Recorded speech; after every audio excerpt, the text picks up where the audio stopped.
Hey guys, welcome back. This is your host Phil from underKG.com, and this is the Mi 8, the latest flagship from Xiaomi. There's Mi 8 SE, which is a slightly lighter version than this. It's got Snapdragon 710 instead of 845, and then there's an Explorer edition with the translucent back panel and the 3D Face ID thingy and higher RAM configuration. But this is the mainstream flagship model, Mi 8. They skipped the number 7.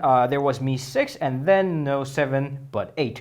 It could probably attribute to, I don't know, to match numbers of that of iPhone or the Galaxies, or because it's Xiaomi's 8th anniversary, or because number 8 is the lucky number in China. Anyway, inside the packaging is a little pack containing the case. A free case is always welcomed, and a manual, warranty card, those kind of stuff, and the earphone adapter right there. It doesn't have the 3.5mm headphone jack built in, so you have to use a USB Type-C to earphone jack adapter, just like the iPhone or many other phones in the market right now. And they kind of fixed the adapter just like Apple did with theirs. And there's a SIM card tray removal pin, and that's all you get. Under that is the phone, and here we go. It says Mi 8, 20 megapixels camera with AI technology, Snapdragon 845, and dual GPS, as you can see from the front panel. Here is a USB Type-C cable and the little charger that does support quick charge at a pretty interesting rate. It's 5 volts 3A, 9 volts 2A, or 12 volts 1.5A. So that's up to 18 watts.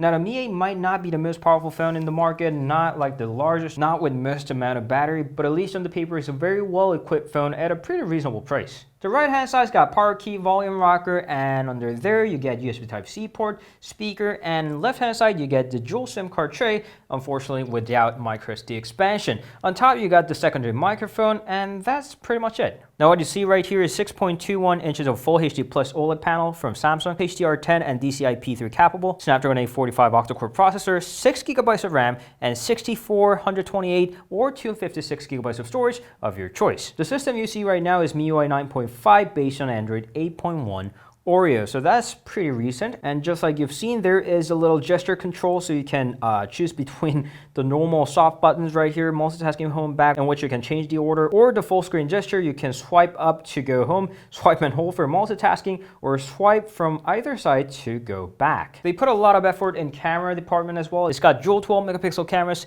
f1.8 Sony IMX363 normal angle camera, and f2.4 Samsung S5K 3M3 telescopic camera. The camera is equipped with 4-axis OIS and dual pixel face detection autofocus, and of course it's 2018, so there's all kinds of AI and portrait mode. Fingerprint reader resides right next to it, and the back panel is made out of glass. The only thing that bothers me sort of is the camera design that looks way too similar to that of iPhone X. And about that notch on top, it encapsulates 20 megapixels of f2.0 camera, and a face unlock is available as well. And just like any other notch phone in the market right now, you may hide it if you don't like the existence of it. Another interesting part Xiaomi was very proud of was that dual GPS system. It doesn't mean that it's got dual GPS chipset, but it does utilize 2 different GPS signals. We have always had L1, but they added up L5, which is usually used for aeronautics industry. And the phone wouldn't be that interesting if it weren't for the Xiaomi pricing. The base model 64 GB of starts around $420, and the top tier 256 GB one only costs around $520.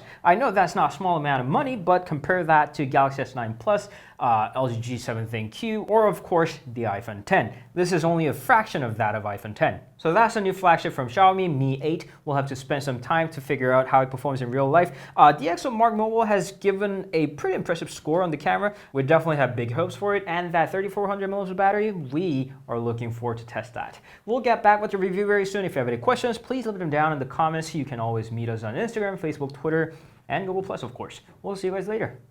Ciao.